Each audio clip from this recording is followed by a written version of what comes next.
Okay, we're going to start our meeting for tonight. This is Tucson Amateur Astronomy Association, our August monthly meeting.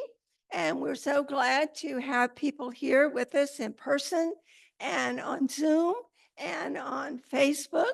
And so we're delighted to have all of those audiences here. And for the people who are in person, we're back in our regular room. And that's really pleasant because repairs were being done in here for a month or two. So we're delighted to be back. We have a couple of really nice items on the agenda tonight, but I guess I should remind people before this, people in the room, please don't talk at all during the meeting, because when we're on Zoom, Zoom picks up whatever conversation or voice sounds go on. And so it may well pick up something that you whispered to your neighbor that you didn't mean for anyone else to hear. So we ask that you please try not to talk in the room during the meeting. So tonight we have two presentations that are going to happen. One is we have Dr. Mary Turner, who is our chief observer for TAAA.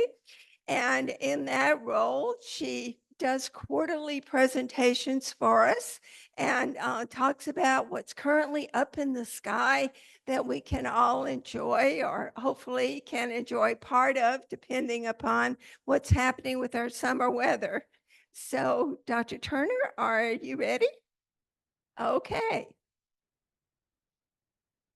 Okay, so thank you all for being here. It's been a while since I've been invited, but it's time to start again. And as such, I decided to look back at a few things I really enjoy, including globular clusters and obviously a constellation. But other than that, I've got the usual mix of objects.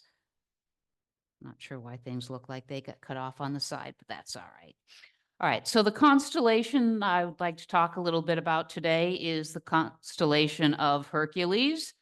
And here's obviously the symbolic representation, as well as a sky picture, a picture from the sky showing the main stars and a couple of the Messier objects that we're also going to talk about. But a little bit about Hercules. Other than the television show really didn't cover the real Hercules. Told you about my trips to Hong Kong, where every weekend, once you got tired of shopping, you could turn on the one English language television station, Hercules, Sinbad, Xena, followed by Hercules, Sinbad, Xena, followed by Hercules, Sinbad, Xena. So yeah, sometimes you're desperate. But a little bit of the lore, mostly coming from the Greeks, as with most of the Greek constellations that were, of course, stolen by the Romans. A lot of the lore does date back to the Sumerians, part of the Gilgamesh legend, but I'm going to stick to the standard Greek type legends, simply because otherwise we'd be here for an entire semester. So Hercules was the son of Zeus / Jupiter and Alcmena, or Hera. Again, Greeks and Romans, same stories, different names. Because he was the son of Zeus, and we all know what a fine, upstanding citizen Zeus was, Hera, Alcmena, even though she was Hercules' mother, tried to kill him with snakes when he was an infant, because she figured he'd probably grow up to be like Zeus and she didn't want him around. For some reason or other, having your mother attack you with snakes when you're an infant did lead him to suffer bouts of insanity. I'm not quite sure why, but I'm sure there's some logic behind that. Unfortunately, during one of these phases, as he was an adult, he ended up killing his wife as well as his children. And since Hercules was, a demigod and, could kill people without difficulty, the king wanted Hercules gone, but he couldn't do it directly. So, as a penance for killing his family, he was required to perform 12 labors.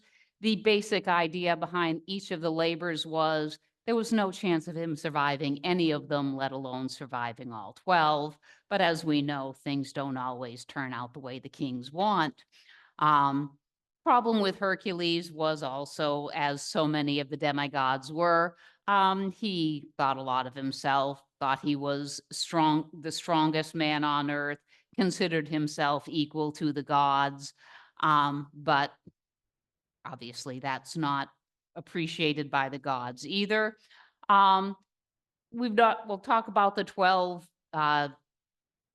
tasks in a couple of seconds.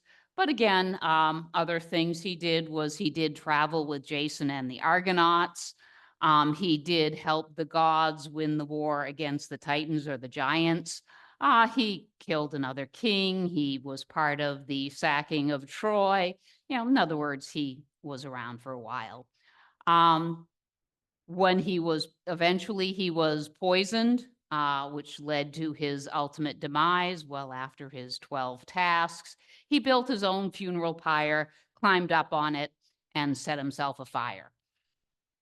Okay, like I said, he suffered bouts of insanity. So we can see this follows throughout most of his life. And because he was the son of a god, he was given a position in the heavens, and he went there in a chariot drawn by 4 horses. Okay. Little bit of the basic story of Hercules. He came from the region around the Thebes River. The Thebians had to pay a tribute to the king every year, and of course Hercules didn't really figure he needed to do that. Taxation in any form most of us don't like. He came across a group of people from, representatives of the king, and decided to cut off their ears and hands, because if they don't have any hands, they can't try to collect the taxes from you. Logical. I mean, I'll give credit where credit is due. I mean, let's be fair. Obviously, the king was not overly happy with that event. So he sent his army towards the area to sort of exact some sort of penalty. Hercules raised his own army, destroyed the minions. I really didn't pay attention to the spelling of that until I thought about sorry. Everyone needs to have minions. I mean, I'd like 2 or 3 of my own. The king of Thebes, again, was happy about the fact that he didn't have to pay the taxes anymore. And he knew that Hercules was probably, somebody you wanted to have as a friend rather than an enemy. So he let his daughter marry Hercules. But of course, we know what happens in the long run. So they didn't exactly live happily all that long. So again, he kills his wife, the daughter of a king, and his children, the grandchildren of king. And therefore, he has to pay his penance, which is these 12 labors of Hercules that he needs to finish in order to be forgiven. And some of the challenges, and initially it was supposed to be 10, but the idea is we want to go through the full celestial cycle. Most of the, all, well, not most, all of the animals or characters involved in this represent a certain part of the sky. So each of them are now represented as different constellations. So the first one, he had to slay a lion and bring back the fur.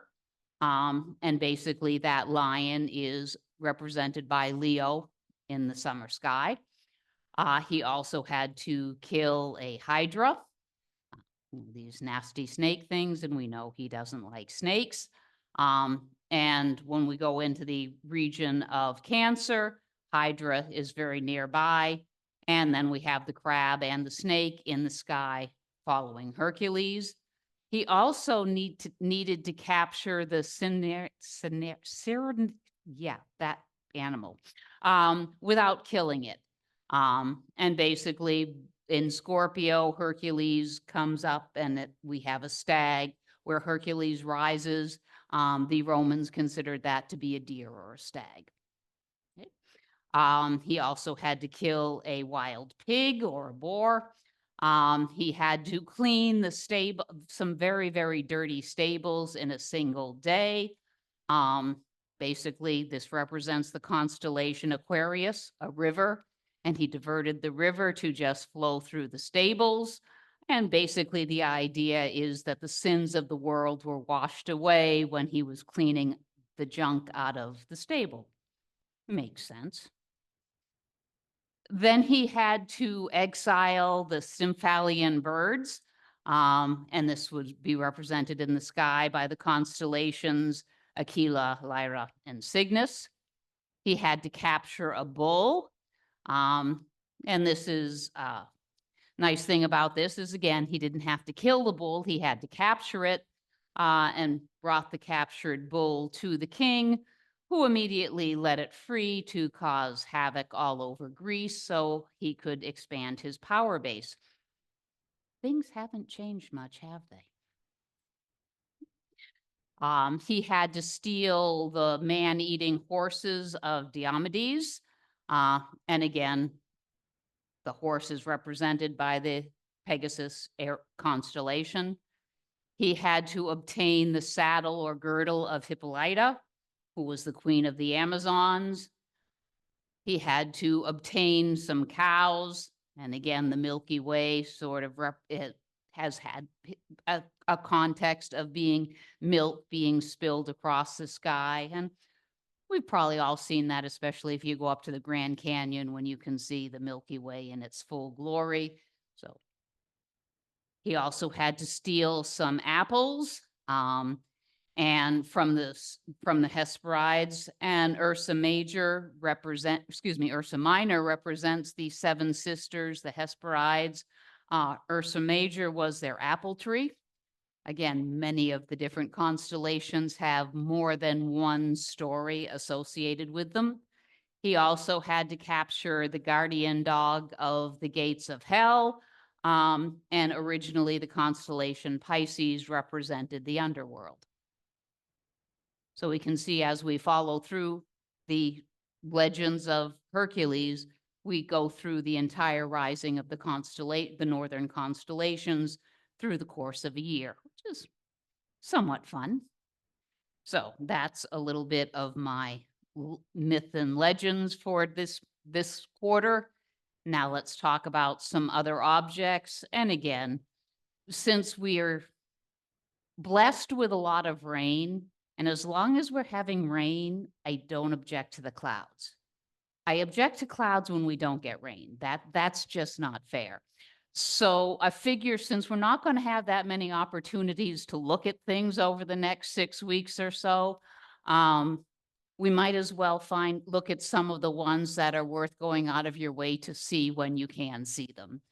And probably to me, one of the absolutely beautiful objects in the sky, y'all know probably I like globular clusters, is Messier object 13.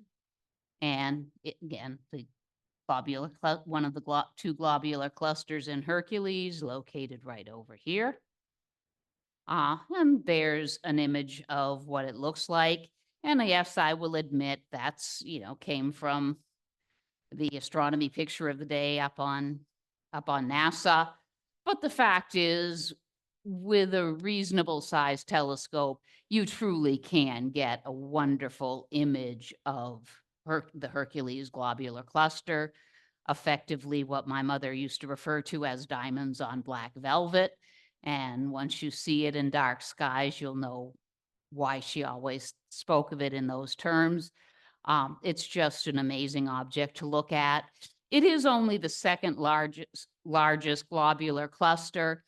And I know we all like to look at Omega Centauri, but we don't have too many opportunities. And even when we can, it's so into the horizon, it's sometimes not really. Once you've seen it once, it just, Omega Centauri is really much better when you're down south, way down south.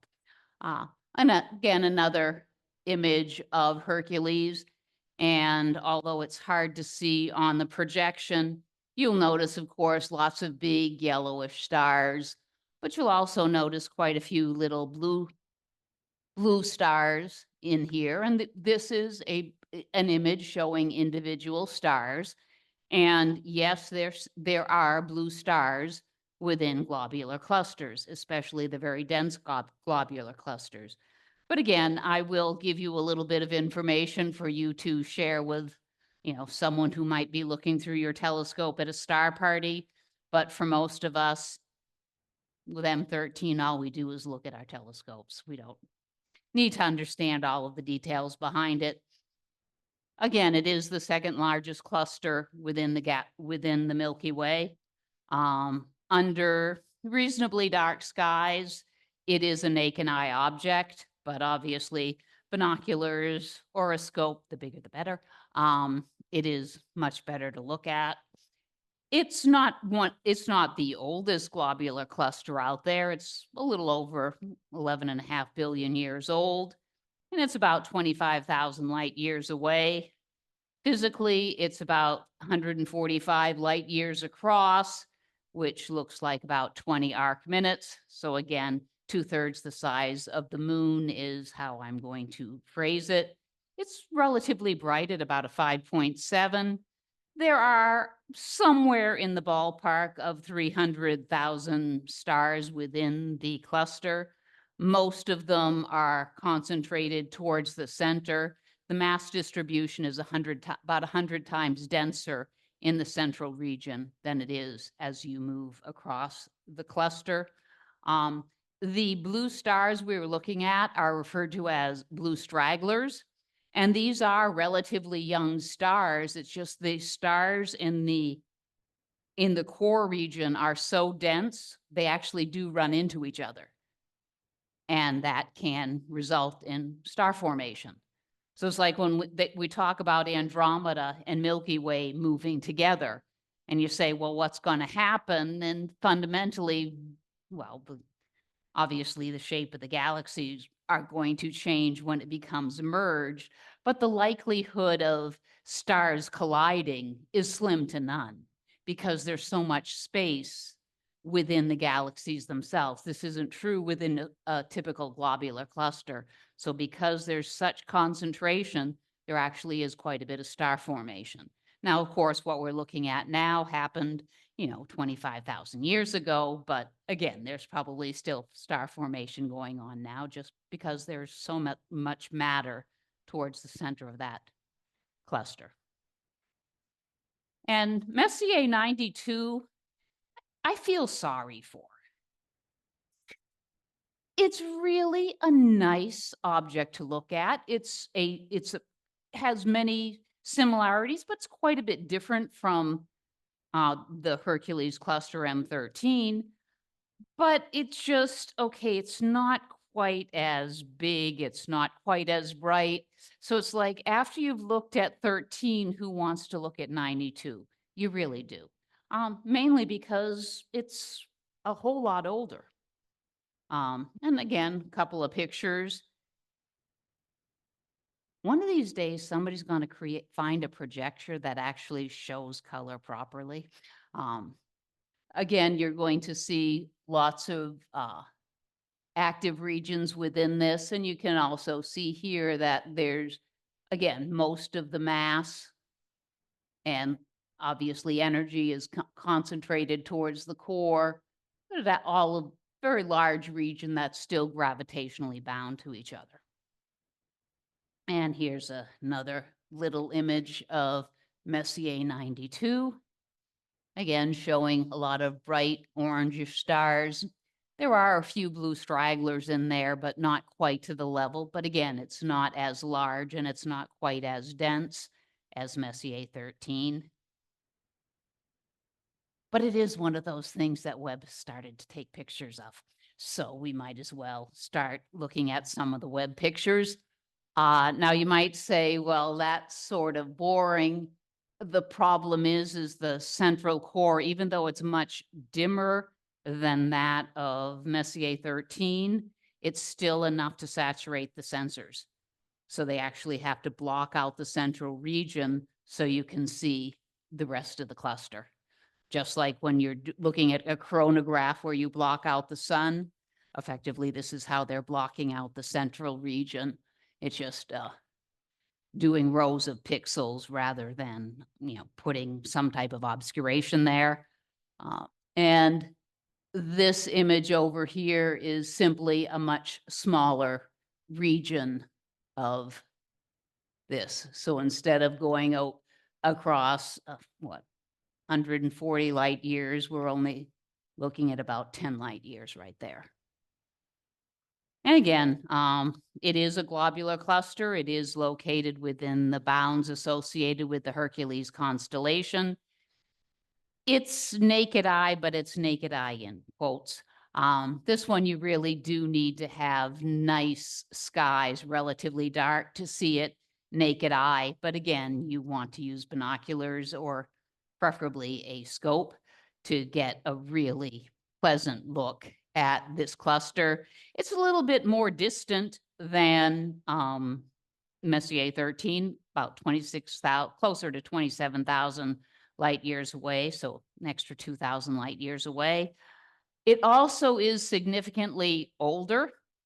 Now here I just say it's more than 12 billion years old. Interestingly, if you look through the literature, you will find estimates anywhere between like 12.7 billion years old to 14.4 billion years old. And again, it's estimates based on making measurements, but obviously that number is, even just because it's in writing doesn't mean it makes any sense to be 14 billion years old. But again, it's one of the older clusters out there. And the reason we know that is because for all intents and purposes, it is completely hydrogen and helium. How much completely hydrogen and helium? A fraction of a percent is iron. So it was formed before there had been a lot of supernovas to have created the denser materials. Visual brightness is about 6.4, so yes, dimmer than Messier 13, but again, bright enough. Its luminosity is about 330,000 times that of our sun. Diameter is about 109 light years, a bit smaller than 13. 14 arc minutes, which basically takes us to about a half a sun across.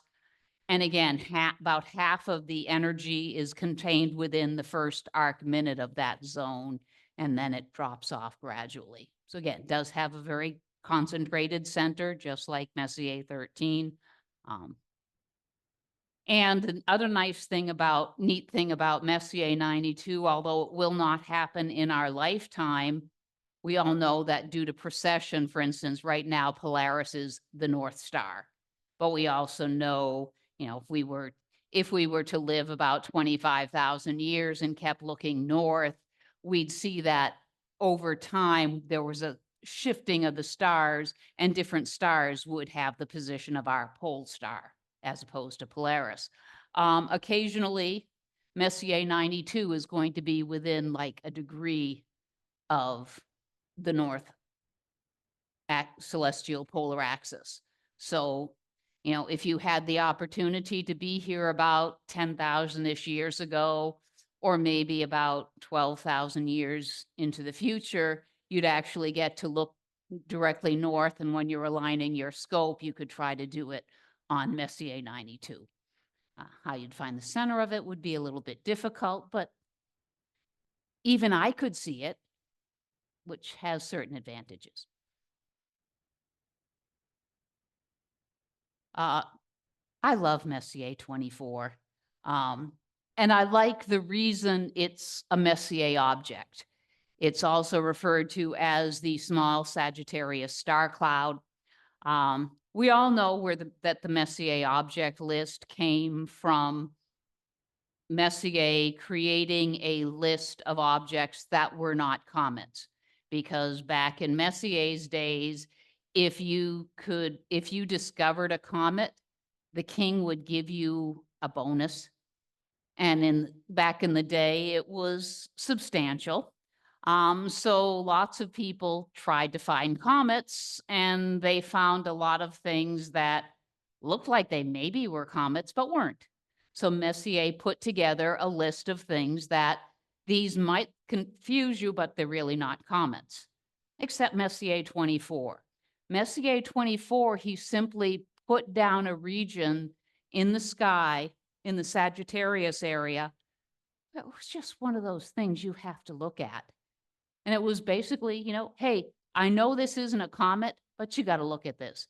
Because, and anyone who's looked in that area of Sagittarius through a telescope has seen that, your eyepiece is filled with stars. It's not one isolated area of stars. It's just a total expanse of stars. And it's nice to sometimes look at science as fun as opposed to purely science. And this is, again, not quite in all its full glory, much better here. But this is sort of the area around of Messier 24. And again, there is within it a small open cluster. There are several dark absorbing regions, Barnard type regions. There are other patches of nebulosity, but fundamentally, it's just an expanse of stars, which is really fun to look at. As we know, we can point our telescope lots of areas and not see much of anything.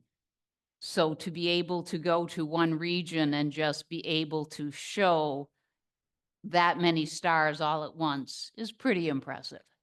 And here's a slightly nicer picture, again, from APOD, showing some of the dark regions, some of the nebulosities. There are some stars within it, of course, of different age and size and therefore color. But again, it's just absolutely beautiful. And if your telescope isn't perfectly aligned, it doesn't matter. If you get anywhere near M24, you're going to have this same effect of an eyepiece full of stars. Okay, so as I said, Messier knew it wasn't a comet. He just thought everybody should take a look at it. And it just does allow you to look sort of into the distance. There's not a lot of dust in between us and that area that allows you this wonderful view. Effectively, it's a window within all of the interstellar dust that we see when we look in most other directions within the galaxy. But if we look right towards the heart of it, we can see some interesting information. The total area of stars is better than 600 light years across, and it's also significantly deep, about between 10,000 and 16,000 light years in the depth dimension. I'd call that the Z direction, but it all depends on how you want to think about things. It's about 12,000 light years away. It is very bright, about 4.6, but remember it's spread over a large area of stars. That little cluster has about 75 stars. Wonderful in binoculars, also very nice in a telescope. Obviously, since you're looking at individual stars, yes, you can sort of see it with your eye, but you don't get anything worth looking at when you just look at a bunch of stars that far away with your eye. You do want the advantage to binoculars is typically they're going to give you a much wider field of view, and you do want a very wide field of view to sort of allow yourself to be fully immersed in it. Some of these little virtual reality headsets have nothing on looking at M24. Okay, and it's obviously, since we're looking at a bunch of individual stars, it's much younger than things like globular cluster. Estimates are somewhere around 200, a little over 200 million years old. Okay, so our next object is Messier. Is that me? Okay. I didn't know if my battery would, no, battery's green. Is Messier 55 still in Sagittarius. And again, it's just another really pretty globular cluster. And Hillary took this picture when she was up at Kitt Peak. Again, concentration and then density decreases as we move across. Core is nowhere near as concentrated as in the Hercules clusters. And also we can see one, or I can see some, with the bright orange stars and some white and a little bit of blue. And with your telescope, you'll be able to reasonably well, especially with dark skies, also see some of the color variation across the stars. Little bit of information. It's only about 17,000 light years away. Brightness is about 6, so it's much closer and has a smaller visual brightness than, for instance, Hercules. Obviously, it's a bit more difficult to see with your naked eye, but you can, but don't bother, use binoculars or a telescope. Looks to be about 20 arc minutes across, again, about 2/3 the size of the moon. Its actual diameter is about 100 light years. And its total luminosity, it would be the equivalent of 100,000 times that of our sun. But the mass is about 270,000 times the mass of our sun. So it has, the total mass, there's less luminosity per unit mass than we have from the sun. Very easily seen in binoculars, and globular clusters are nice to look at in binoculars, again, but also nice with telescopes. This is sort of at an intermediate age with the Hercules clusters, a little over 12 billion years old. Again, it's more sparse than most globulars. It doesn't have that concentrated center. A lot of globular clusters at some point within their existence will undergo a core collapse, but this one, since it doesn't really have a core, will probably not have that type of life or death, however you want to think about it as it happens towards the end. But again, what's neat about globular clusters is they're all beautiful to look at, but they all have such different distributions of mass and energy that they all are going to, over time, behave differently. I'm a scientist, that's fun. Okay, so now we'll go down a number and go down to Messier 54. This time of year, globular clusters are one of the objects that are prevalent in our night skies. So again, sort of a smaller image. Again, we do have a bit of a concentrated core here, and here's a Hubble image as well, where you can also somewhat see the concentrated core, although not quite as clear as I'm looking at here. This is part of the Sagittarius dwarf elliptical galaxy. It's actually outside of the Milky Way. It's the first globular cluster that was discovered outside of the galaxy. This object had been discovered, cataloged, obviously, at least in Messier's time, and most of them somewhat earlier. It was only relatively recently, within the lifetime of everyone in this room, that the fact it's actually outside of our galaxy was actually discovered somewhere in mid-70s or mid-90s. Again, relatively recently. So since it's outside our galaxy, it's obviously significantly further away, about 87,000 light years specifically. Obviously, since it's a lot farther away, it's going to appear to be quite a bit dimmer. So it's going to look like a visual brightness of apparent magnitude of about a 7.6. Remember, the other ones were 5 and 6. But the absolute magnitude, if you were, close enough to it, within a parsec, it would be quite bright. Total luminosity is about 850,000 times that of our sun. So consider having 850,000 suns, a relatively close distance, it would be quite bright.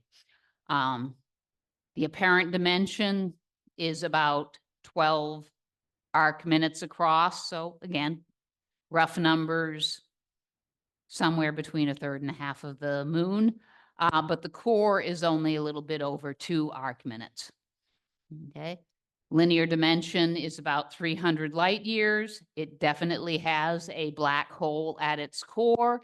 And again, it is another one of the older objects at about 13 billion years old.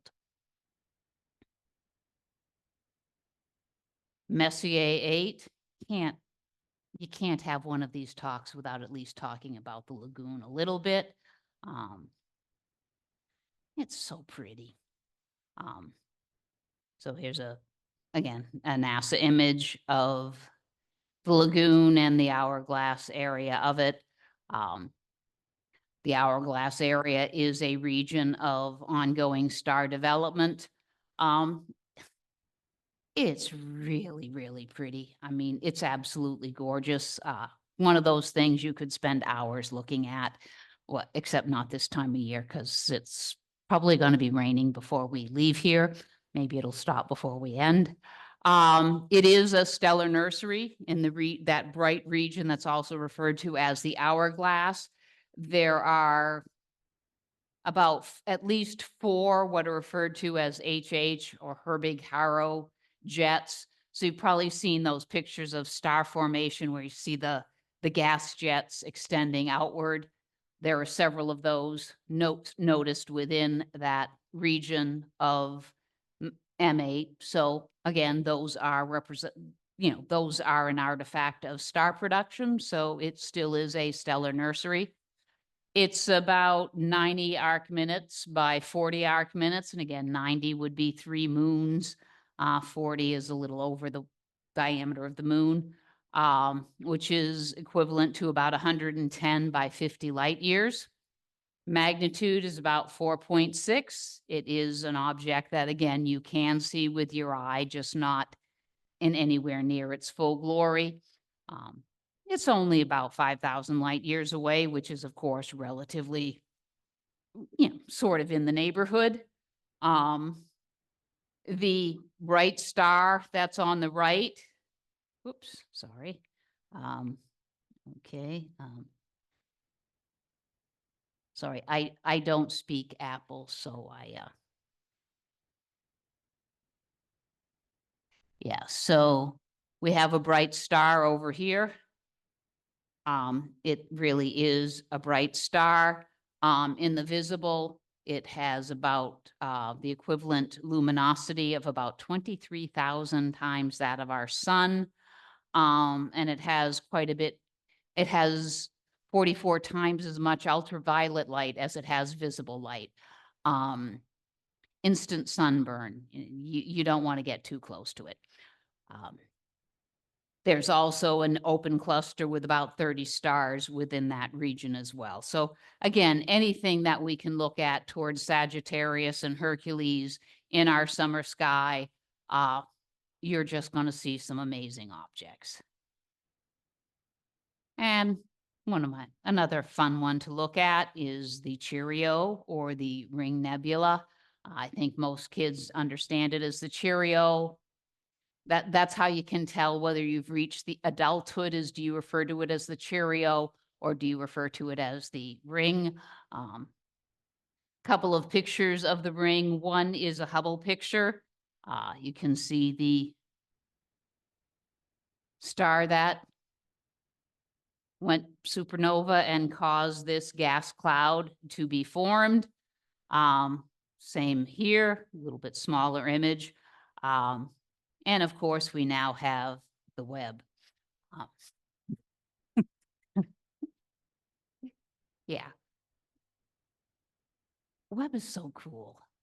I got an optical model of it that I like playing with on my computer. Just an amazing telescope. And then again, with all the cost overrun, it had better be, but this is using the NearCam and the Mary cameras on the web, and obviously much better sensors, much higher resolution, different wave bands that we're looking at. Obviously, you can see a whole lot more detail, and that detail even shows up on this projector. So now that we have a better telescope up there, we're probably going to start getting even more images of these types of objects. That's sweet. That's just gorgeous. I want my own web. No, I was going to say I'd even trade my sewing machine for it, but no, I wouldn't do that. Not going to trade that sewing machine unless it's for a different sewing machine. I'm getting nasty looks from my spouse. Again, a little bit of information. Obviously, we can see that little star at the center, which tells us it's not very far away, about 2,300 light years away. Total brightness over the area is about 8.8. Actual brightness is only about a minus 0.3. So again, the energy is being spread out over a large area. It only started from one star, so obviously the visual brightness goes down as the area covered by that light spreads out. Total luminosity is probably about 100 times our sun. It's about a little over 1 arc minute by 1 arc minute. It's obviously relatively small, which corresponds to less than a light year across. The temperature of the star is in the blue region, about 100,000 degrees Kelvin. Again, contrast that to what we consider the temperature of our sun, which is somewhere in the ballpark of a 5,600 degree Kelvin black body. A lot brighter, a lot whiter. That star now is in the white dwarf stage, sort of already blew its matter across. The magnitude of that star is about a 15. I have to be lucky to actually see the star. Proper telescopes you can, and sometimes by looking at images taken by things like other astronomers who take pictures over time, or the Hubble, you can convince yourself that you see that central star. I think we're all capable of convincing ourselves that we can see things that are not there. Sort of like claiming you can look at your telescope after a couple of beers and see the Horsehead Nebula. Anything's possible. It's about 6,000 to 8,000 years old, and that estimate is based on the rate of expansion of the gas. So again, it's something that happened recently. In the existence of humans on Earth is when that star exploded. And Alpha Cygni, or Deneb in Cygnus, is just a star to take a look at. Why not? It's part of our summer triangle. It's also the most distant star that you can see with your naked eye. It's a blue-white type supergiant. It potentially is headed towards the red supergiant stage, or maybe not. It could have a couple of different, go into a couple of different possible death spirals. Maybe it'll be a luminous blue star. Who knows? Again, it's part of our summer triangle. It is very luminous. It's just far away. So the star itself is about 150 to 200,000 times the luminosity of the sun. which is not unusual because it's in that supergiant's phase. Parent magnitude is a little over a 1. Absolute magnitude is estimated to be somewhere around a minus 8.4. Total mass, about 20 times that of our sun. However, its radius is about 200 times that of our sun. In other words, it's a giant. It's starting to burn other things, and it's getting bigger before it does something else. Again, supergiant might be fun, but it's probably not going to happen in our lifetime. Distance is somewhere between 1,200 and 7,000 light years away. Lots of different research has been done, but because it's changing so much and there aren't that many similar stars and it is far away, it's hard to really pinpoint down the exact data. If, however, you were on Mars, this would be your Polaris. It's actually going to be a bit brighter than Polaris, so that might have its advantages if you could breathe on Mars, but I guess that's a trade-off. Okay, and so here's, the standard lot curve, and Deneb is way up here above Rigel. And here's, of course, my favorite, Betelgeuse. And the last object I was going to talk about today was the Pinwheel Galaxy. And this one was somewhat disappointing only in that the Webb has taken images of close to a dozen spiral galaxies, but not the pinwheel. I mean, it's the best. Well, in my view. So here is an image of it.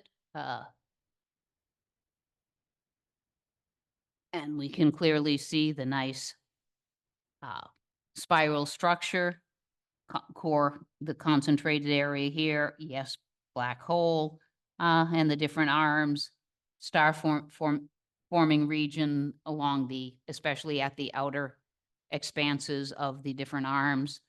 And here's what it looks like in a few of the different wave bands done with different telescopes.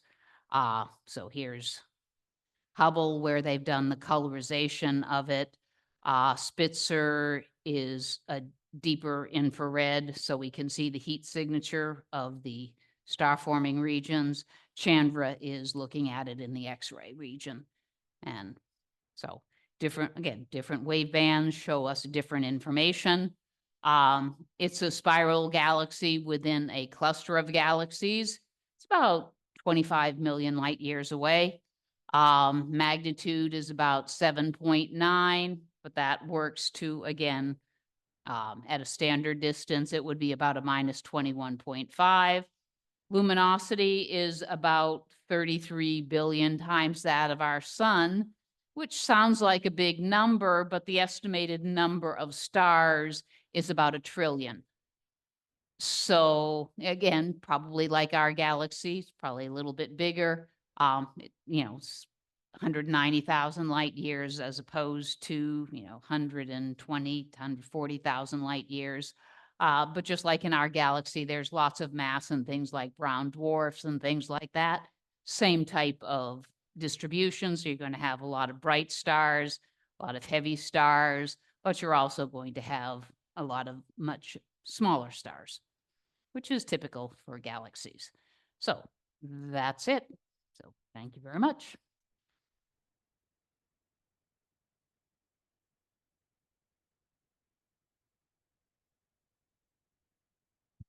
Okay, so do we have any questions for Dr. Turner? I think we'll start with questions in the room if people in the room have questions, but we'll get all other, questions, that are on technology too. So, okay, so we got a question here, and I'm making my way up to the questioner with the microphone. Okay. Thank you for your talk. Can we go back to the web image of Ring Nebula, please? Absolutely. The blue dust in the background, is that unrelated dust or is that part of the nebula structure? Excuse me? The blue dust clouds, Right. I think that's This, dust. this one out here? Yeah, that's Yeah. completely surrounds it. Mm-hmm. That's part, yeah, yeah. So when the star blows up, yeah, it goes out in waves. So yes, that is part of the dust that is moving out. Um, that is true. In fact, a couple of members of our club have been able to capture that on their images. Those outer rays. Somebody caught it from CAC. One time it was in one of our bulletins. Um, Hmm.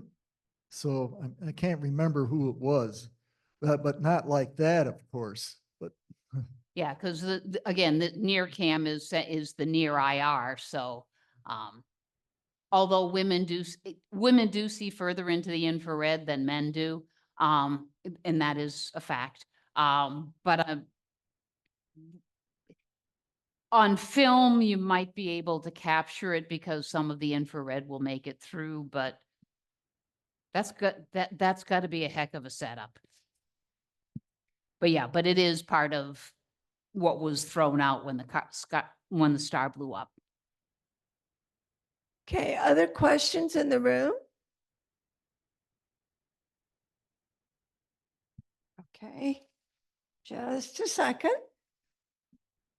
Yeah, you showed us that M54 is twice as large as M13, and M13 is the second largest globular cluster. So What? M54 must be then the Did largest one. I type the wrong? Type the numbers wrong? That's just in our galaxy. Yeah, then, Yeah, that's not in our galaxy. okay. Yeah. That makes sense. Thank you. Okay, we have another question coming up here. So on the M24, you had the star cloud, Mm-hmm. and you had an age. So what does that mean, the age of the star cloud? Probably an average age of the stars within it. In other Okay. words, they are relatively young. There's lots of dust in there, which says the stars are still going through their formation. Okay, But- thanks. Okay, any other questions from the room? Okay. Okay, Jim is going to do ones online. So on Zoom, Peter just says, thanks as always, Mary. Did you say the central star in the Ring Nebula is a supernova remnant? Yes, the star, yeah, it's a white dwarf now. But it's not supernova. I don't think it's a planetary nebula, isn't it? So it's just a, Right, but the planetary nebula was caused when the star blew up. okay. Right. And then Matthew says M57 did not go nova. It is a planetary nebula. The star died and ejected gas in layers. Okay. All right. And that was it on Zoom. Okay, any for Facebook? Okay, no questions on Facebook. Okay, so I think we have all the questions unless there's another one popping up somewhere. Apparently not. So thank you so much, Dr. Turner. We really appreciate it. And people will have lots of things to think about, to be looking for. So, great, thank you. Okay, so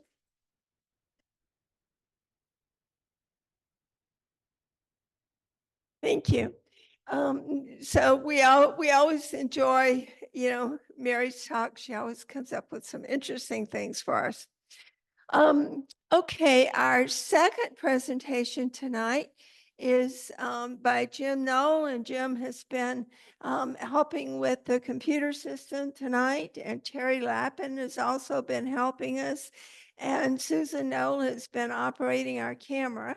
So we've had all of that assistance, and Jim is kind of getting ready right here now to bring up his presentation and do his presentation, but it'll take a second or two to do that and get it up on the computer and in the system here.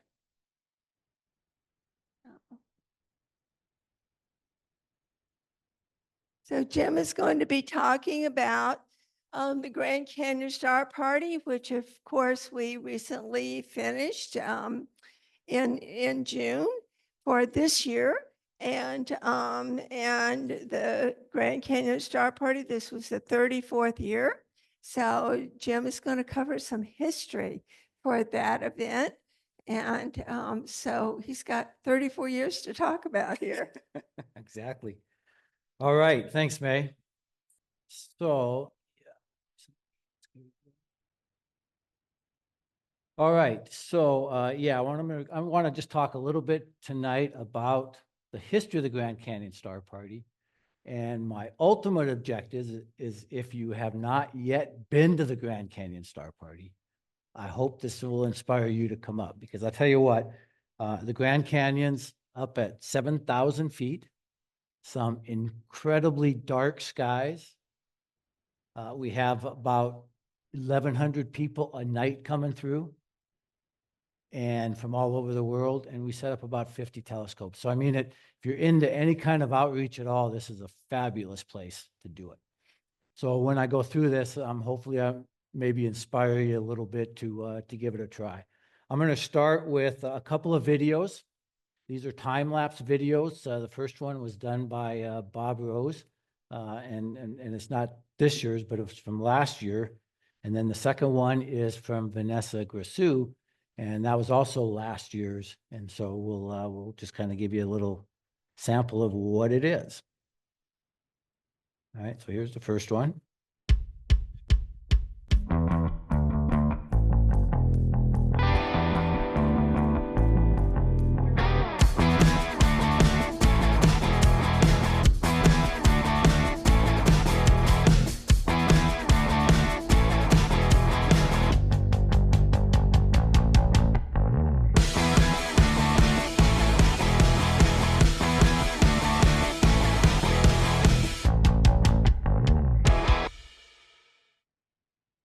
So you can see from there that it was, let me just stop that for a second.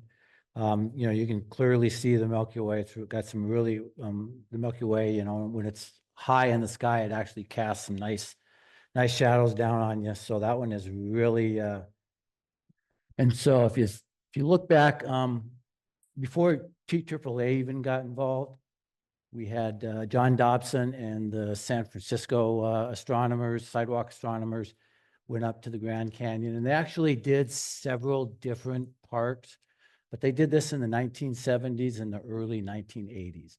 So they did some events up at the Grand Canyon. There was a gap in there of probably 6 or 7 years.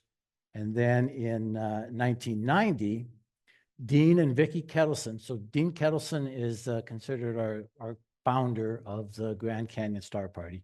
Dean and Vicki were on their honeymoon on their way back to the Midwest, and they decided to stop at the Grand Canyon. And they set up a telescope looking down into the canyon and looked around, and all of a sudden they had a line behind them. And so Dean going, well, this looks like it's made for a star party. So we'll do that. So what they decided is on their first year anniversary, a year later in 1991, that they would invite a few friends and come back to the Grand Canyon and do a star party. So what I'm going to do is I'm going to read you just a short paragraph from Dean's blog that he did in 2017 that kind of talks about the first couple years. He goes, for over a quarter century now, I followed a tradition. Back in 1990, my first wife, Vicki, and I ran off to Vegas to get married. Pausing at the Grand Canyon for a brief honeymoon before a road trip to the Midwest to meet my family, we noticed that a telescope set up at the rim to look within immediately gathered a crowd. We decided then that we'd invite a few friends to join us on our anniversary and have a star party.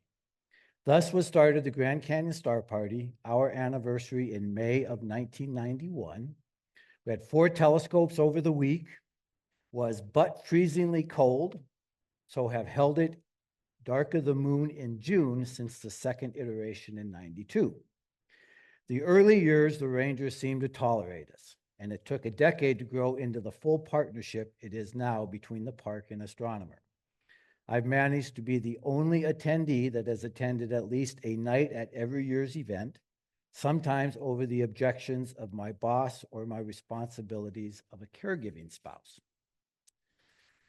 So that kind of got it all started. And like I said, in the second year, they moved it into June so that they were able to have a slightly warmer skies and continue to expand. So Dean was the coordinator for the first 19 years. Those years, the Star Party was actually held at the Yavapai Point parking lot, much, much smaller than the venue we have today. So you had a regular, fairly small parking lot that you had parking spaces on either side, and we'd set the telescopes up on one side. You can kind of look here on the left picture. This is the edge of the parking lot, and you can see the telescope set up on the one side. The astronomers' cars would be on the other side, and about every 10 to 15 minutes, we would have buses coming through after they dropped off passengers at Yavapai Point. So was not an ideal location, but it worked for 19 years, and we made do. I was told that John Dobson did attend after Dean started him up again. He did come up and attend quite a few of the early ones, and the middle one is a picture of Dean and John Dobson sitting chatting, and then the one on the right is Dean with his telescope in 2005. As most of you guys know, Dean passed away suddenly last year, and so what we wanted to do at this year's Grand Canyon is we wanted to set up a memorial for him and honor him, and so we invited his family to come up, and 4 out of his 5 siblings plus the extended family were able to make it up. And they attended the first 2 nights. So this is them on the left. This is Dean's family, the picture we took in the campground. And then on the right, we set up a memorial table for Dean in the position where he normally set up his telescope. And so we had a book that people could, write messages to Dean and thoughts about him, and some pictures. And we had a banner across the front that talked about Dean. And we had it lit up with red lights so that people after dark would be able to see it. So that worked out pretty well, and we had a great time honoring Dean and keeping his memory alive. So after Dean decided he probably had enough as coordinator, he turned it over to Jim O'Connor. And Jim took it over in June of 2010, and it continued to expand. And then in 2011, they decided that it would be better to move the event from Yavapai Point to the parking lot behind the visitor center. We have 2 huge parking lots back there for overflow. And so we didn't have to deal with the buses.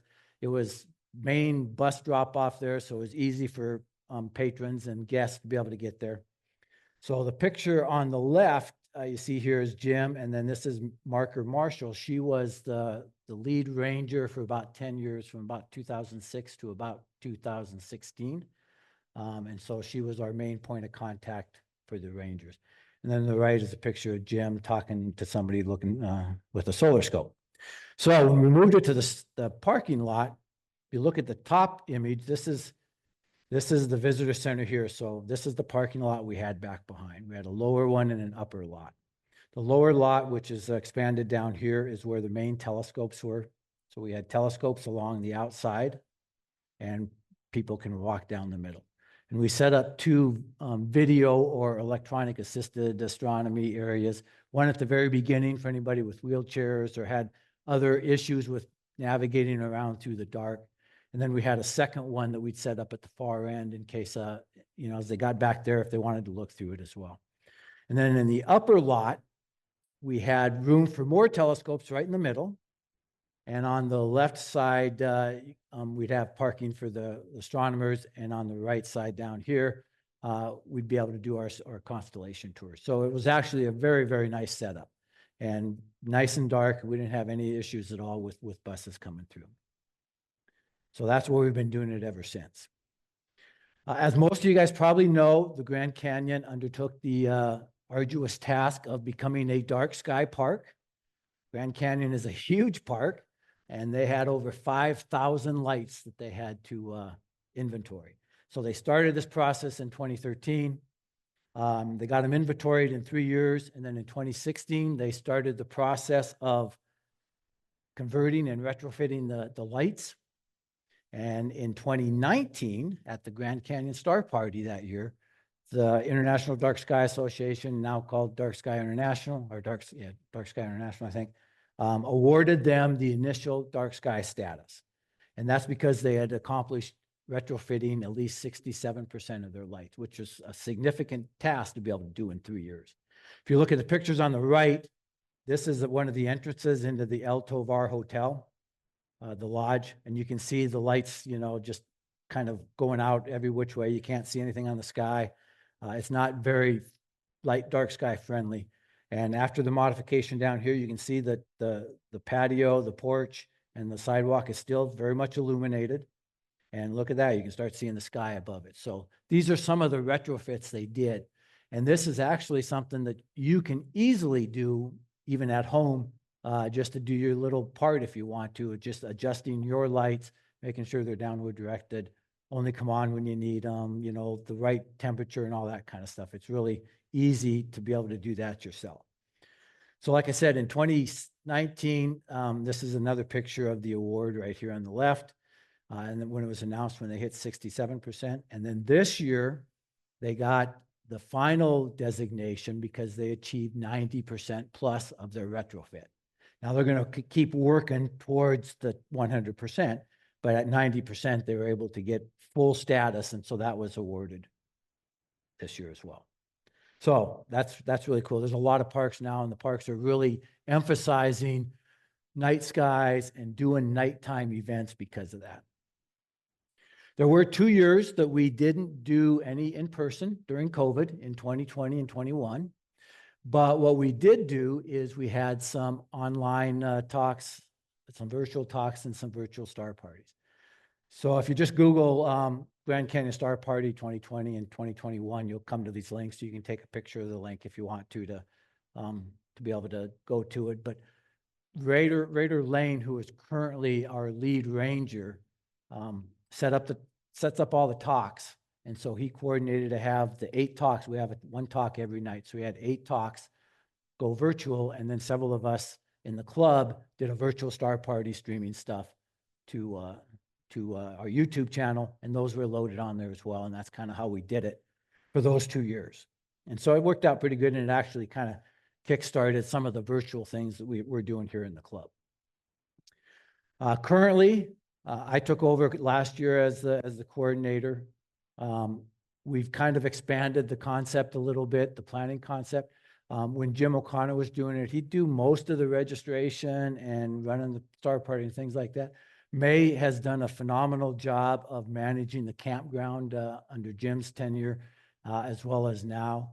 And so, but we decided that maybe we could split out some of the other tasks. And so we created a registrar. So Gary Wells now is acting as the person that will register all the volunteers and make sure they know what's going on and understand and get all the documents and things like that. May's continuing with the campground. We get 20 complimentary campground sites, camping sites from the National Park Service. And she manages to get in probably 35 or so volunteers into those sites. And so it's a arduous task to keep everybody happy and get them in there. But she does a great job. And we're going to actually, it was so full this year that we're probably going to see if we can get a few more sites next year. Marilyn Unruh is our social director. So what we do, we have several events throughout the week when we're doing the star party. The first Sunday, we have a pizza party over at the campground, and TAAA buys the pizza for all the volunteers. So thank you very much. And then in midweek, we do a couple events. We do a trip down to Tucson, which is a town just outside the main entrance to the Grand Canyon. And we'll go out there on a Tuesday, do lunch, and then go over to the IMAX, a lot of us, and see the Grand Canyon IMAX movie. And then on Thursdays, we do Huevos Rancheros kind of in the campground, where we'll do breakfast and cook up breakfast, and everybody brings ingredients to help out. And then at the very end, on the last Saturday, we do a wrap-up kind of lunch. In the past, it's been potluck, so people would just bring their favorite recipes and share them around. Last couple of years, though, we've been doing it now. The Grand Canyon Conservancy has been providing a catered lunch. We still have a few people that bring some potluck stuff, which is great, but it's really a good time for everybody to just kind of mingle and hang out at the tail end. We also do constellation tours. Each night we do 3 of them. So Chuck Schroll is now coordinating those and lining up the astronomers for that and managing all those. We also started a couple years ago, we started a star guide program that my wife Susan handles. And that's worked out very well because we've now got 4 or 5 volunteers that wear vests, have red lights on, and are walking around the lot, interacting with the visitors and helping guide them through the telescope lot so that they can understand, it's incredibly dark there. So it's intimidating sometimes to the guests coming because they can't see anything. So it helps for somebody to explain to them how to maneuver around, how to look through the telescopes, be at the very front to answer any questions and stuff like that. It's also a great opportunity if you don't have a telescope, or if you have a spouse or family member that wants to help out. We have a lot of ancillary kind of jobs that are easy to do if you don't have a lot of astronomy background. As I mentioned, Radar is our lead ranger, so he coordinates all the talks and is kind of the overall lead. And then, like I mentioned, even if you don't have a telescope, it's a great opportunity to help out with the star guides. We do manual counting 3 nights out of the 8. So we do this 8 nights. It's usually around the new moon in June. So the dates will vary in June. And I'll show you those dates here at the tail end. And so, like I said, it's kind of a really nice time for family members if they want to help out. Or first time you come up, if you decide you don't want to bring a telescope, you want to spend some time looking through other people's telescopes, but you're willing to help out some, this is a great opportunity to do that. This is just some stats from the last 3 years. You can see the first row there, the astronomer to visitor contacts. That is, it's assumed that most visitors will visit 7 to 8 telescopes, so they won't necessarily see all the telescopes. And so I think what Radar does is he takes the attendance and then multiplies that by 7 or 8, and that's kind of the contacts of visitors talking to various astronomers. So the first one is just the overall one, and then he's got it split out by nighttime and daytime contacts. Total nighttime attendance is there, and like I mentioned at the very beginning, we average probably about 1,100 people a night coming through. So a lot of them, it's a surprise. They just, they didn't know in advance. They find out about it while they're there, and they have a wonderful time coming over and looking through the telescopes. We have some astronomers that will set up solar scopes in the daytime or set up a telescope to look down inside the canyon, let people look through it and do some of that kind of stuff. We average about 125, so 120 to 125 volunteers each year, about 3,000 volunteer hours. Mentioned earlier about 50 telescopes. The theater presentation, so we do a talk each night, and I'll show a picture later on, but before COVID, the talks would be all done in the theater. And then we started doing them in their theater, which only seats 233. We did them in the theater, but then we had an overflow area just outside that also had the presentation so people could gather there. Post-COVID, we've done it all outside.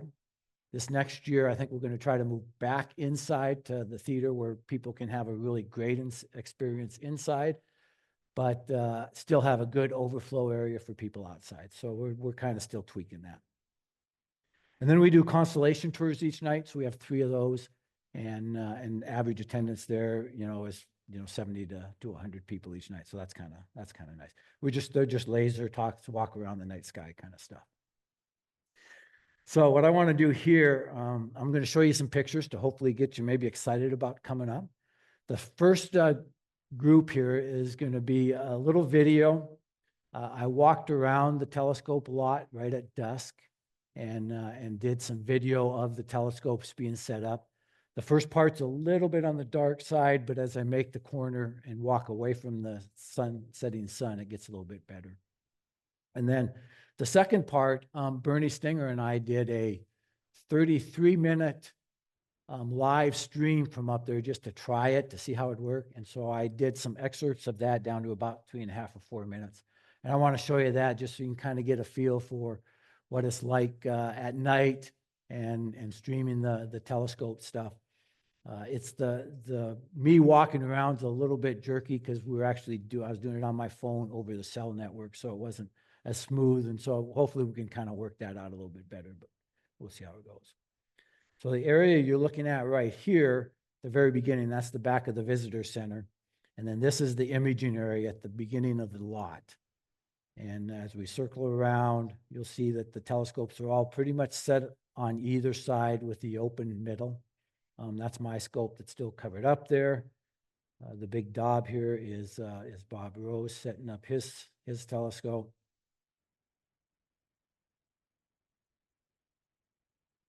Try to have that's George Barber getting his going. We try to have most scopes have lights on them, red lights, because otherwise people walk right by you and not even know you're there once it gets dark. We had one here on a trailer. This was the first time he attended, so that was kind of different.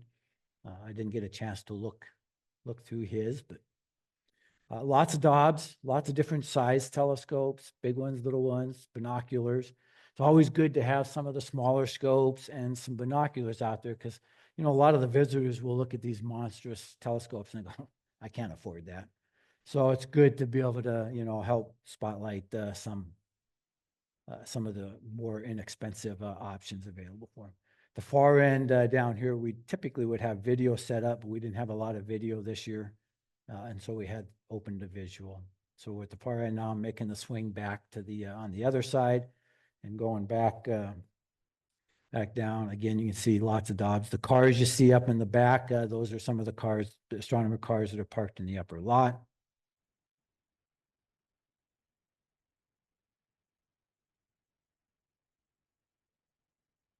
Lots of different sized Dobbs.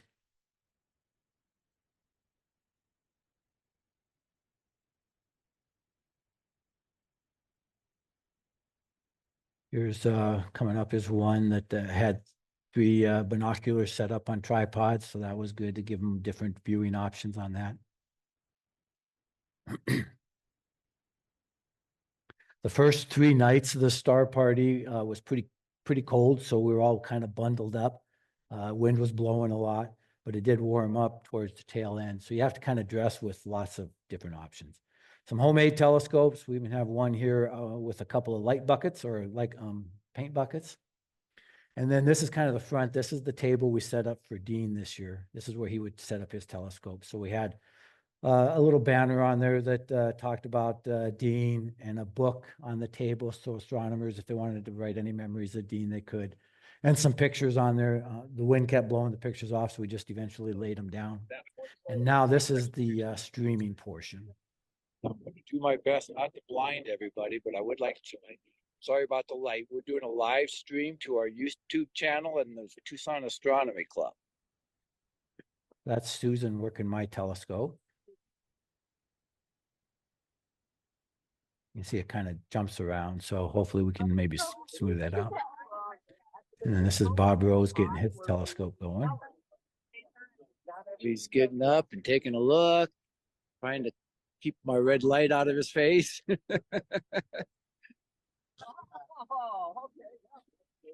You'll hear in the background lots of excited You can see it's pretty visitors. dark when you're not highlighting anybody.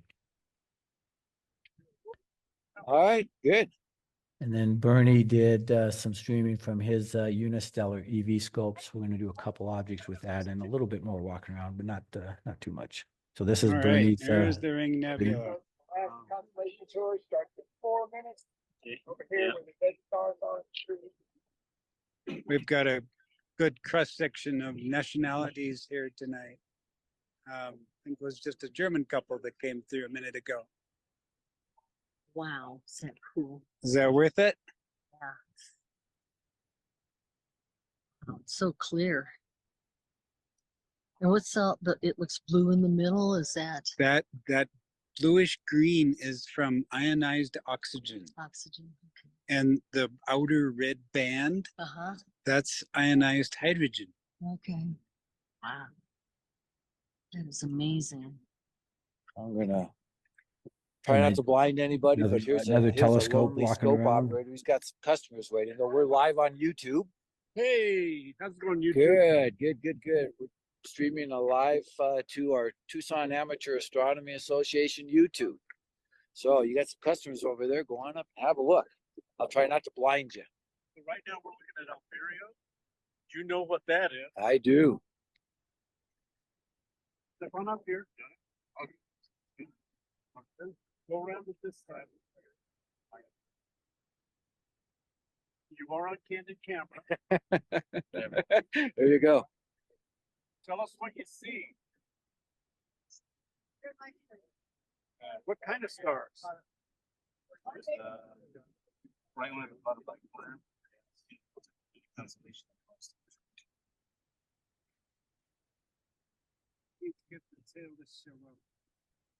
Well, we can show what we got. So I'm going to highlight Bernie here real quick so you can see him on YouTube. But this is the telescope that we're streaming from. Like I said earlier, the wind is still blowing a little bit, and so you know that kind of affect some of the smaller telescopes. That it just shakes it enough that when you're trying to stack images, the computer gets a little confused. Is it okay to what? Yep, go right ahead. That's Comet Atlas. It's called what? Comet Atlas. Atlas? Atlas. Yeah. Do you see it? Yeah. Little streak. I do Not see it. not much of a one, but it's there faintly. Oh, it's very cool. Everybody else is looking at like M13 or M5, so it's nice to see something different. Sure. It's about 180 million miles away right now. Oh goodness. So it's just past the orbit of Mars, Okay. but it's getting closer. And it's supposed to get its closest to the sun in October, I believe, or in November. That's And when it'll be more big. Hopefully it'll be visible to the naked eye. In You'll October? be able to see it in October. That's the hope. All right, so now I'm just going to kind of go through some of the pictures over the last few years, just to kind of give you another sense for the star party. So the upper left one here is another picture of our of Yavapai Point in 2009. We've got some 2010 pictures of an elk roaming through the campground area, and then Dean with some family members in the campground and his tent, his camping area. More pictures of Yavapai Point parking lot area. This was in 2010 on the left, and then that's my telescope on the right from 2010 as well in the parking lot. These pictures are from Dean's blog. The upper left one is a young lady looking at the moon, and his blog had said that he's got the power at 160 power, I think. So she was just flabbergasted of the details she could see in there. Upper right is a shot of Dean's telescope with Chuck Schroll on the right. And then down on the left is a selfie from 2014, old school selfie. And then on the right, we've got 4 silhouettes. This one was a guy by the name of Doug Taylor Gebler, and then Joe Bergeron. And then in the right is Roger Siragioli and Bernie Sandin. Here's Joe again, Bernie, and this is a guy by the name of Dennis Young, one of the volunteers that comes up from Sedona. And then this is a shot Dean took of the red lights in the telescope area, as well as down here. You can see the Milky Way fairly clearly. Here's Dean sitting down. This is one of the rangers that walked into his picture. So like I said, they have lights on their bucket hat, also on their wrist and on their arm, so that when they're walking around the lot, we can find them pretty easily if we have an issue or need to chat with them about anything. Here's a great shot of Grand Canyon Star Party in 2015. Shows the Milky Way. You see the visitor center in the background. This year at the tail end, we did a group shot. So that's what this is all of the astronomers. This is actually Raider right here. He's got his camera set in video mode, and he's going to be walking down the row here with his video on and ask people to give any comments about Dean and their interactions with it. So eventually I'll get access to those and I'll post them probably on our Grand Canyon website. They're on the club's website so that you can check them out if you want to. Here's some more shots of the telescopes set up in the parking lot area. During setup, you can drive in and set things up and whatnot. A lot of people will leave their telescopes set up over the whole 8 nights. They just take anything small away so that it doesn't walk away. But usually if you just cover up the telescope, they're fine. We haven't had any issues with telescopes except for maybe occasionally, I think we had once the wind blew one over a daub and we had maybe a moose, or not a moose, elk get into one. But for the most part, nobody messes with them, so they're fine. But you can take them down each night and set them up. The next night, you just have to contend with maybe somebody who sets up during the day might take your spot. But anyway, yeah, there's lots of room for telescopes. We can fit in a lot more than what we've got. Each night we do a astronomer meeting at 7 o'clock. So we use this to talk to the volunteers and introduce anybody new and tell them what the scoop is for the night, who the talk's going to be, make sure everybody understands the procedures. We call it an Otter Pop meeting because we hand out Otter Pops. That's kind of cool. Everybody likes the Otter Pops. Here's the talk. So this is the outdoor plaza that we typically will get 500 plus people in here. What you're seeing here is this core group up front is probably several hundred, but there's a lot more scattered about here. And this is Raider kind of talking to start with. So what our hope is if we do the talk back in the theater starting next year again, that this core group whoever shows up earliest would get in the theater and get a really great presentation. And then all those people that are scattered about that really can't see or they're looking through trees or something like that would be able to move up front and get a good front row seat. So we'll see how it works out. We do give away a telescope every night, donated by Skywatcher. And so that's really cool. We have a drawing and it goes to a youth between the ages of 8 and 15. So that's been a lot of fun. Everybody that won it this year was very excited to get it. 2 pictures on the left are just the campground area, one of our socials, and then the one on the right is this is the Grand Canyon Conservancy lunch that they brought in. So that's the catered lunch on the last day. Really good food. Couple more shots of Dean. This is Dean and Melinda in 2008, and another shot of Dean's telescope in 2005. A picture of Dean in 2016 this is Dean right here. This is Melinda sitting down, and this is Chuck Schrull that's talking with him, and then his telescope. And these are some shots I got from Bernie Sandin of Dean and Melinda various times. And this was kind of a cool one. Dean just kind of contemplating life at the Grand Canyon. We all kind of thought that maybe this year he was looking the other direction down at us and smiling as we were doing the star party, we hope. But that's a really cool shot. And then this last one is a kind of a blast from the past back in 1992 that some of the folks are in this room right now. So this is Dean and Vicky right here. This is Paul Lorenz.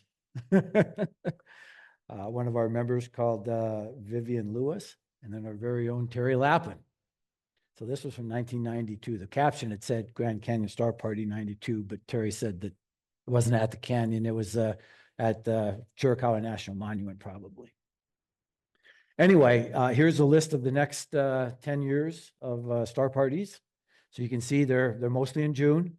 They'll fluctuate around the new moon in June. If you want to check them out or go to them or be able to register when we open stuff up next year or get information as we go along, the website, just go to the club's website, and under upcoming events, there'll be a spot for the Grand Canyon Star Party. Before I open up for questions starting in here, I do want to give Jim O'Connor an opportunity as one of the previous coordinators to chat a little bit on Zoom. So Jim, if you're still on, go ahead and unmute and say a few words. He's actually up in Cleveland right now. It's really, it brings to mind all 22 years I was up there. And there's so many special individual stories, and yet it's a lot of the same interest that comes out of the visitors who come up there. They don't know they're going to be interested. They just heard when they got into the canyon that day that there was going to be a star party, and they come out to see it. And they usually just want to see what the telescopes are doing. And what ends up happening is the average is about 7.5 telescopes they see per individual. So that way we can claim on some years over 80,000 visitor contacts in 7 nights. So it's great to get in touch with people to understand why you're doing what you're doing. I really miss Dean being there.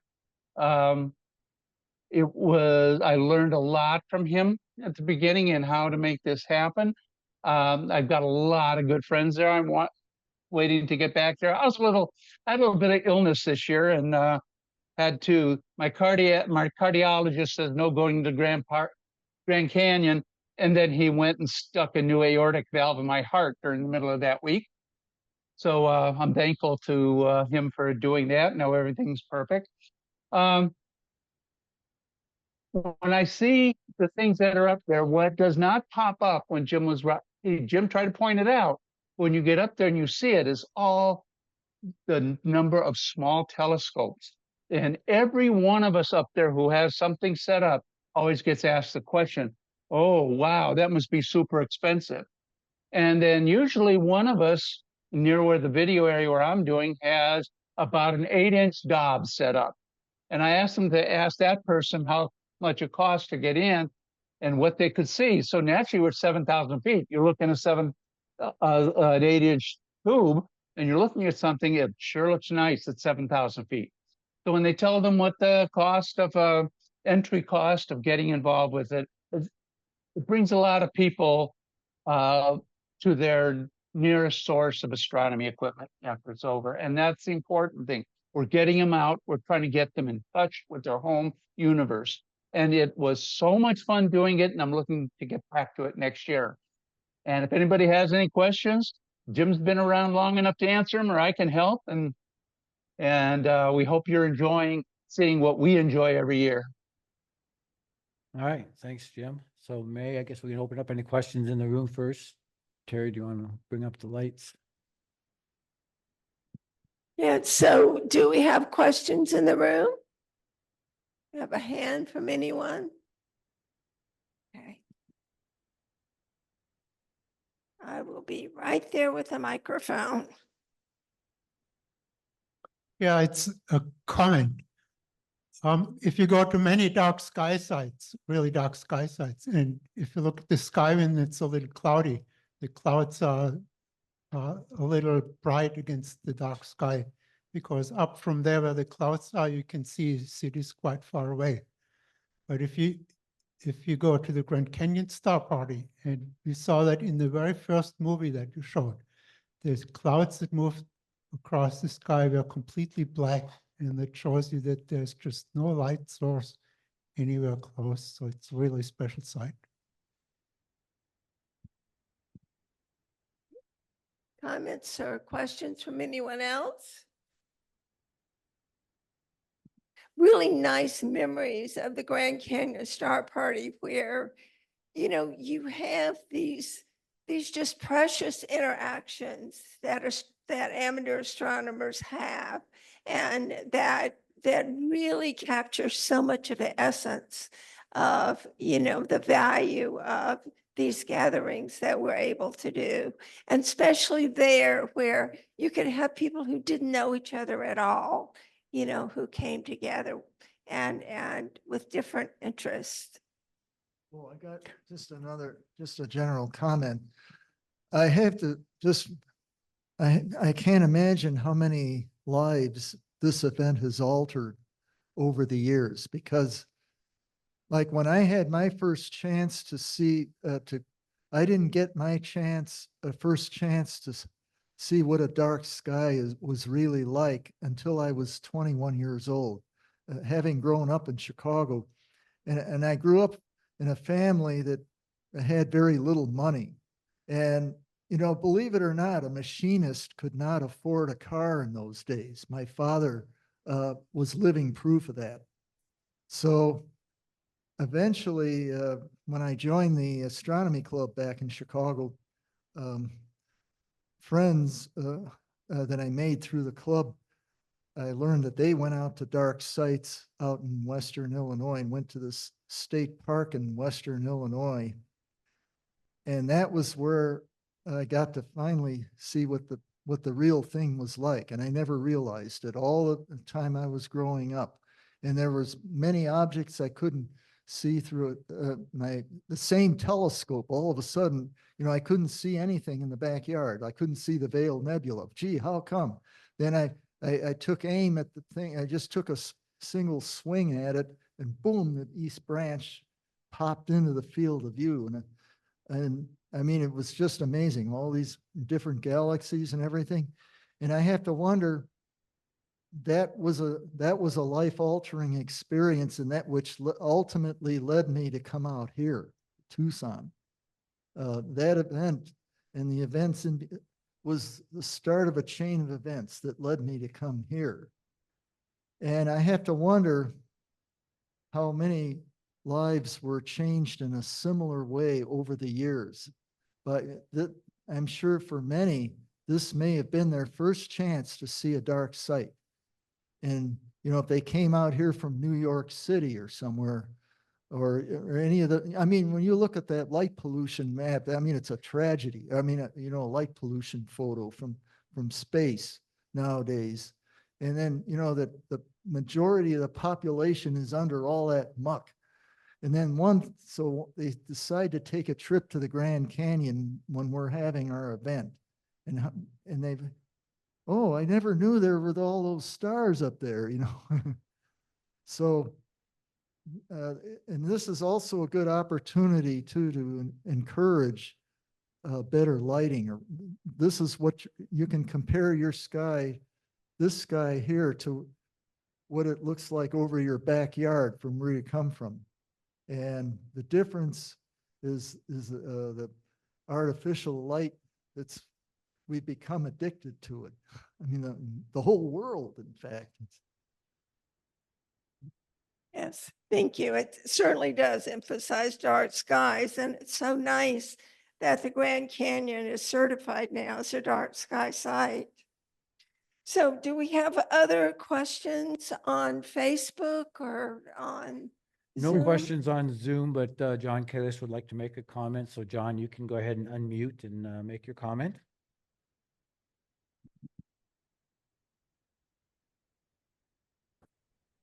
Hopefully you can unmute. Okay, just a brief comment.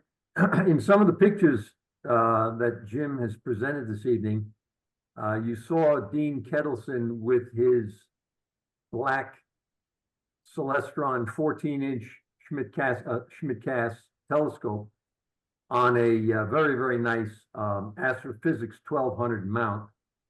The Dean's family was generous enough to donate that entire rig to us, the telescope, the mount, and the pier. And it is now in storage at the CAC site, our dark sky site down in Cochise County. And we will be installing that telescope in its own little roll-off protective shed observatory. much like some of the units that we have down there. And it will be available for club use. And actually, we also received Dean's Hyperstar that he had with that telescope. And right now we're looking at setting it up as an imaging scope with this Hyperstar. So that's something that we have to look forward to. And it's in Dean's remembrance that we're doing it as a dedication to his efforts. So we'll be reporting on that in the future. Yeah, Thank good you. point, John. Thanks. Appreciate you bringing that up. So, Got a that's it. hand. Matt, I see you waving your hand. I thought I'd scream it out to everybody else. Go ahead, Matthew. You can I unmute. just want to make a comment. I was, my first Grand Canyon Star Party was 2 years ago. But I had to leave after 2 days because I am a victim of COVID and my lungs were not up to snuff. I intend to work at future Grand Canyon Star Parties with supplemental oxygen, basically, because the altitude is way up there. And but I have to compliment all the people over the years that have worked to make this Star Party a success. I've been doing astronomy outreach for the past 20 years, mostly in Los Angeles, Orange County area. And I have come to realize that this particular Star Party is probably the largest astronomy outreach event in the entire United States. So my hat is off to you guys for all of your hard work. Yeah, that's a good point. It is a huge outreach event. There's, bigger star parties that are astronomy centric, but this is a very large outreach event. All right, that's all I got.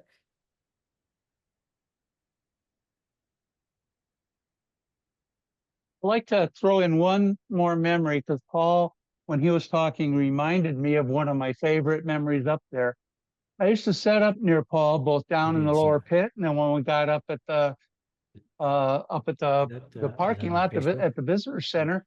Before I started doing video, I was usually within 20 feet of wherever Paul was.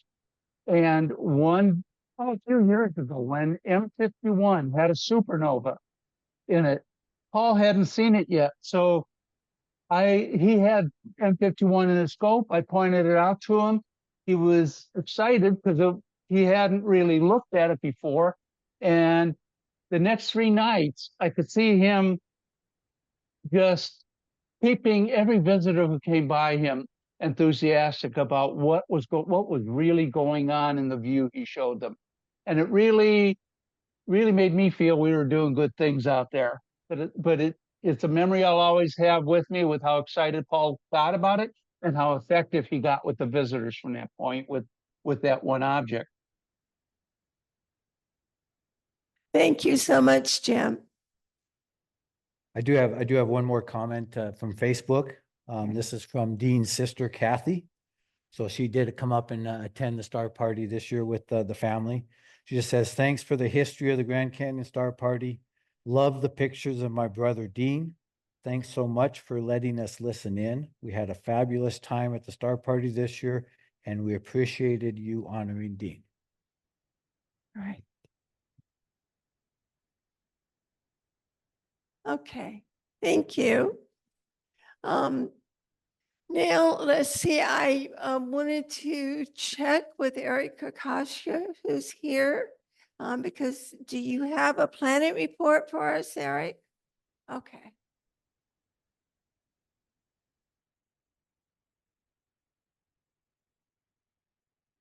Okay, I'll miss the next meeting, so you get 2 months worth of planets talk. And for the last few months, that most of the real planets and nice events were in the morning sky. And now in the next months, they finally come in the evening sky.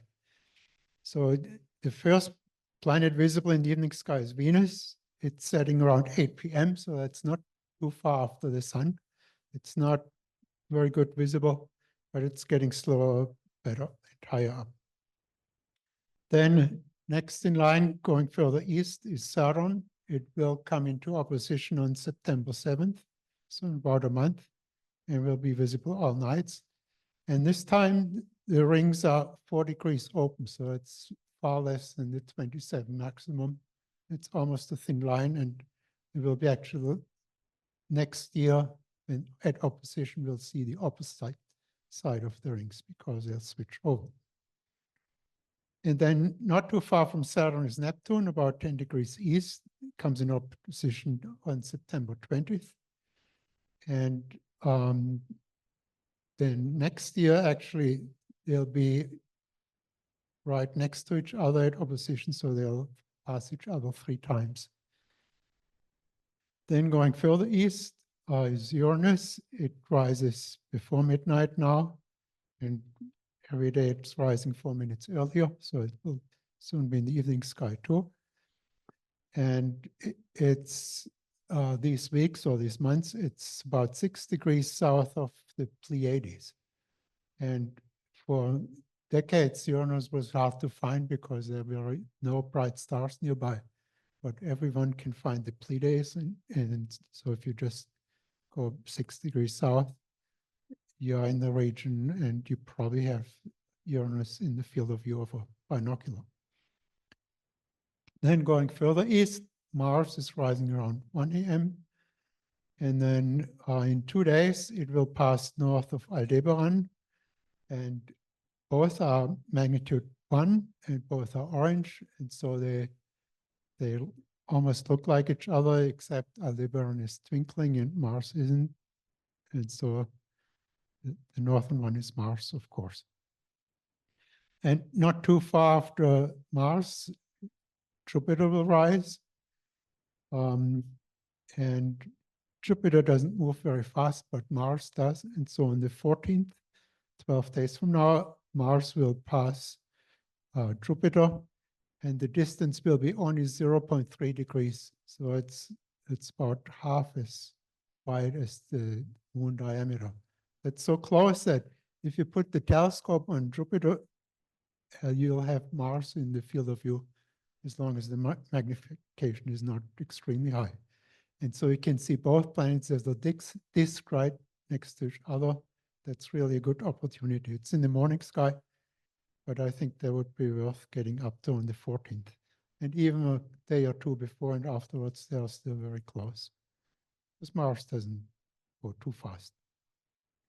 And then right at dawn, we have Mercury from the 29th of August to the 19th of September for 3 weeks. So not yet, but in about 4 weeks. And Mercury will also get close to a bright star, Regulus. On the 9th of September, it will be only half a degree from it. Of course, Mercury is 2 magnitudes brighter than Regulus. It's easy to see there's no stars anywhere close in that area yet can confuse with Mercury, but Regulus will be harder to see. And the moon will also go close to the planets in the next 2 months, starting right August 5th. So it's only 2 nights from now, with 3 nights from now with Venus. Will be 1 degree from each other. That's very close. And the moon will be so thin that I think you'll see Venus before you can see the moon, actually, because Venus is a bright spot and the moon is still a very thin crescent at that time. But if you just get to the right time, just before 8 p.m. or so, you can see both, and they'll look really great in a binoculars. And then about a week later, on the 13th, the moon will be only 1 degree from Antares. It's a pretty close passage too. And another week, the moon will be full, well, almost full, and it will be only half a degree from Saturn. So very close. And then another week, the moon will be in the vicinity of Mars and Jupiter, so those two planets and the moon close together. And that September 1st, it's the last day you can see the moon. It will be right next to Mercury. And then in a few days later, the moon goes after new moon back to the evening sky. And on September 4th, the moon will be close to Venus, not quite as close as in a few days, but it still will be close. So then the last really close passage between moon and planet worth mentioning is September 17th. And this time it's so close that the moon will occult Saturn. It will be in the morning on the 17th from 4:14 till 5:04 a.m. 5:04, they'll be pretty close to the horizon, so that's maybe not as great to see. But the 4:14 entrance, it lasts about a minute until the whole rings are covered by the moon. That's interesting, although Saturn is really quite faint next to the full moon. So it needs probably a telescope. And then on the same day, actually, only later, then there's a lunar eclipse, a partial lunar eclipse on September 17th from 7:12 to 8:17. So it's only an hour partial. It means it doesn't get too big, but because sunset and moonrise is only half hour before that starts, it's pretty close to the horizon when there's still twilight. And actually then I think it's more interesting to see a penumbral or a smaller partial eclipse, because it really looks, the eclipse part of the moon looks really dark. If it's high in the sky at midnight or so, it's hard to notice, but that's actually will be a nice moonrise to watch. And so don't forget the Perseids are the 13th. They are always nice, and the moon will be gone by late evening. So happy observing. Thank you. Okay, I think we're going to say goodbye to our Facebook visitors and thank them for coming. And we hope that they'll come back again. We're here the first Friday night of every month. So, and then we have some announcements from Doug Smith. Yeah, this is just a quick reminder.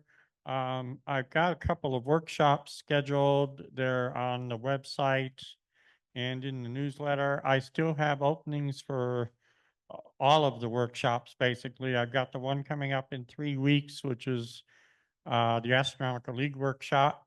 I have openings in that. And then I've got a constellation workshop out at Timpa scheduled for late September. I think it's the 26th. I still have openings for that too. So anyone who's interested can still sign up.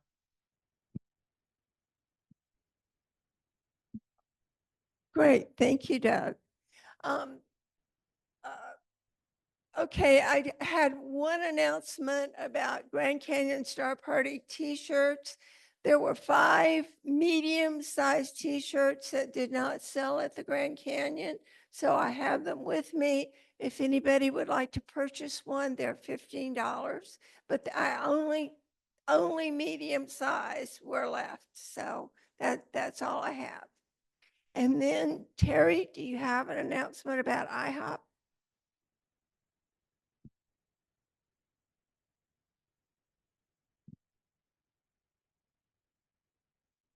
Yeah, we'll get together after the meeting. Those on Facebook sorry, Zoom, if you want to drive out there, you can.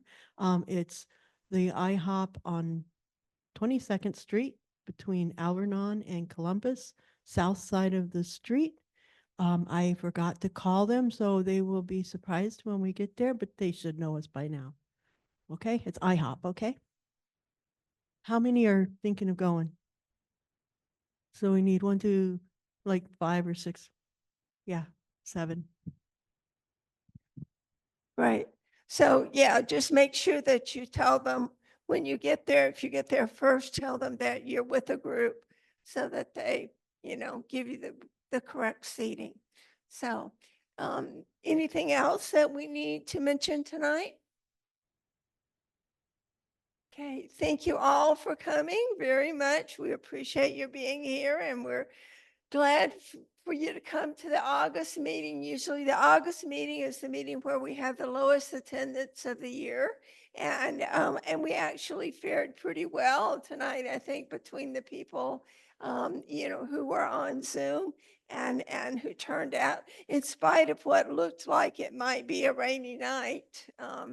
It was at one point kind of looking like the weather might be bad, pretty close to time for the meeting. So I was wondering if that was going to deter people as well. But anyway, thank you so much. And if you're going to IHOP, we'll see you there.